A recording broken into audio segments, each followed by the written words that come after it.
Bonjour à tous, bienvenue sur Mathessa, ma chaîne de maths pour dédramatiser. Au programme aujourd'hui une leçon très technique pour les élèves de terminale spécialité, intersection de trois plans de l'espace. Nous sommes bien évidemment dans le chapitre de terminale spécialité qui traite d'orthogonalité dans l'espace. Je vous insère comme d'habitude le lien vers la playlist du chapitre afin que vous puissiez vérifier vos acquis et vos connaissances. Connaissez-vous par exemple l'expression de l'équation cartésienne d'un plan de l'espace? Savez-vous déterminer une intersection en résolvant un système, qu'il soit de deux équations à deux inconnus, ou bien de trois équations à trois inconnus? On a donc aujourd'hui la donnée de trois équations cartésiennes. C'est la raison pour laquelle l'espace est ici rapporté à un rond, un repère orthonormal direct que j'ai appelé OIJK. L'objectif est donc de trouver la position relative de ces trois points de l'espace par un calcul. Si vous vous sentez suffisamment à l'aise, bien comme d'habitude, je vous propose de mettre la vidéo en pause. Vous allez donc tenter de résoudre l'exercice préparé pour vous, et on se retrouve évidemment juste après pour la correction. Allez, un brouillon, un crayon, et c'est parti. Alors l'objectif est donc de déterminer la position relative de ces trois plans de l'espace.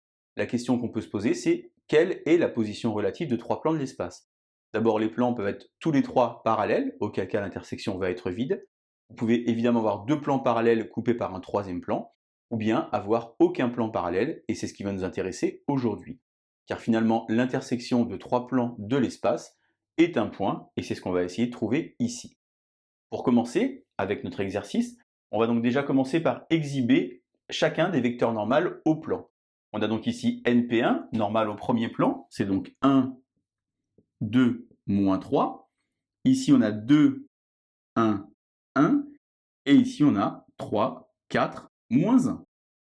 Alors NP1 et NP2 ne sont pas collinéaires, puisque là on a une seule coordonnée négative sur les 6. Donc P1 et P2 ne sont pas parallèles. On a P2 et P3 qui ont des vecteurs normaux qui ne sont pas collinéaires pour les mêmes raisons. P2 et P3 ne sont pas parallèles.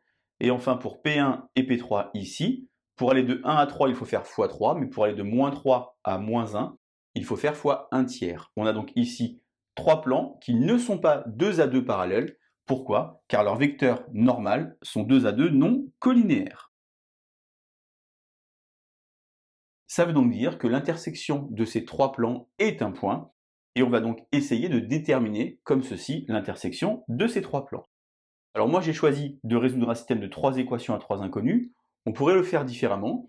Vous pourriez prendre par exemple les deux premiers plans, chercher l'intersection de ces deux plans, qui est donc une droite, et ensuite chercher l'intersection de la droite avec le troisième plan. Vous avez évidemment tout ça sur la vidéo dont je vous insère le lien. On va donc ici résoudre un système de trois équations à trois inconnus, c'est assez compliqué à faire. On va utiliser par exemple ici, puisqu'on a z qui est tout seul, la méthode par substitution. Je vous insère aussi le lien vers la vidéo du supérieur pour résoudre un système de trois équations à trois inconnus.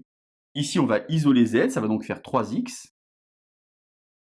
plus 4y moins 12. Changement de membre, comme ceci. Et maintenant que j'ai isolé, eh bien je vais substituer dans les deux autres équations. Je vais mettre un petit peu de couleur pour que ça ressorte, comme ceci.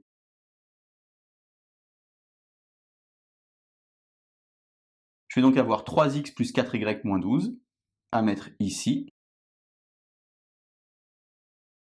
et ici.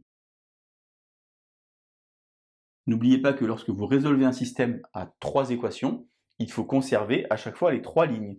C'est la raison pour laquelle là-bas je vais écrire z égale 3x plus 4y moins 12.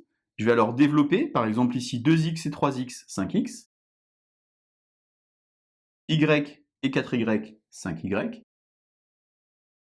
Égale, ici j'ai moins 12, 3 plus 12, 15. X moins 9x moins 8x. 2y moins 12y moins 10y. Égale 36, 8 moins 36, moins 28. Je réécris ici z égale 3x plus 4y moins 12. Ici, vous voyez, j'ai 5, 5 et 15. Je peux donc tout diviser par 5 et isoler, par exemple, x, en écrivant x égale 3 moins y. Et de nouveau, substituer ici, en écrivant moins 8, facteur de 3 moins y, moins 10y, égale moins 28. J'aurais pu ici, par exemple, dans la première, puisque j'ai moins 8, moins 10 et moins 28, tout diviser par un nombre pair, ou bien ici, je peux, si je le souhaite, par exemple, enlever tous les signes négatifs pour plus de simplicité. Je réécris donc ici z égale 3x plus 4y moins 12. Je peux trouver alors ici la valeur de y, puisque je vais avoir moins 8y, plus 10y, ça fait donc 2y,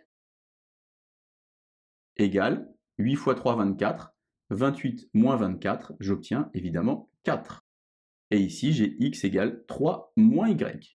Alors maintenant, je remplace, j'ai donc y égale 2,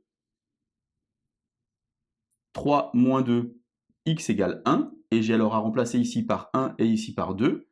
2 fois 4, 8, 8 et 3, 11, et donc j'ai ici moins 1. J'ai donc le point d'intersection qui a pour coordonnées 1, 2 et moins 1.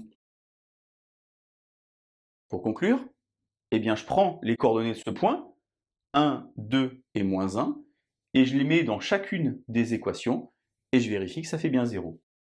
1, là j'ai ici 2 fois 2, 4, 1 plus 4, ça fait donc 5. Ici, moins 3, ça fait 3. J'ai donc ici 8 moins 8, 0. 1, 2, moins 1. J'ai donc ici 2 et 2, 4. 4 moins 1, ça fait 3. 3 moins 3, 0. 1, 2, moins 1. J'ai donc ici 3, 8 et 1. Moins 12, 0. J'ai donc trouvé ici les coordonnées du point d'intersection des trois plans. Voilà donc intersection de trois plans de l'espace. Vous voyez, c'est assez technique. Finalement, il faut savoir résoudre un système.